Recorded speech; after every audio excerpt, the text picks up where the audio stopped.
If you want to add a payment gateway in Framer, you're in the right place. In this video, I'll show you the simple step-by-step method to connect a checkout or embed code from Stripe or Razorpay and place it inside your Framer project. This is a fast way to accept payments, donations, bookings, or product purchases without building a complicated custom system from scratch. And if this tutorial helps you, make sure to hit the like button and subscribe for more easy software guides. Alright, let's get started. The first thing you need is your payment gateway code. Before you open Framer, go to your payment provider, whether that's Stripe or Razorpay, and create the checkout or embed code you want to use. Depending on your setup, this might be a payment button, a checkout form, a payment link, or an embeddable widget.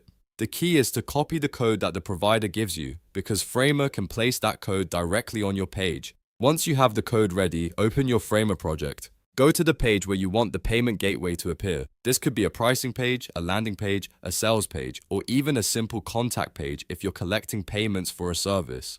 Think about where your users will be most likely to complete the payment, because placing it in the right spot can improve conversions. Now inside Framer, click the plus icon. This is where you add new elements to your page. From the menu, choose Embed. The Embed element is what allows you to paste custom code into Framer and display content from external services like Stripe or Razorpay. Once you add it to the page, you'll see a code area where you can insert your payment gateway code. Next, paste the Embed or checkout code you copied from Stripe or Razorpay. Make sure you paste the full code exactly as provided. If you miss part of the code, the payment widget may not load correctly. After pasting it in, Framer will try to render the embedded content inside your page so you can see how it looks.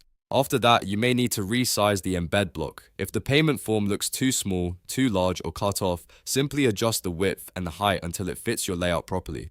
This step is important because different checkout widgets have different dimensions. You want the payment section to look clean, professional, and easy to use on desktop and mobile.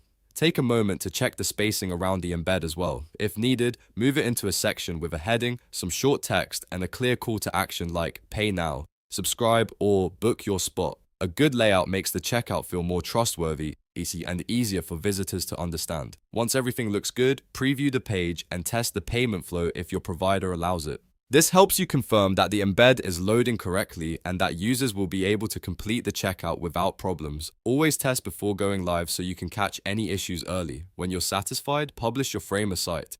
After publishing, your payment gateway should be live on the page and ready for customers to use. That's really all there is to it.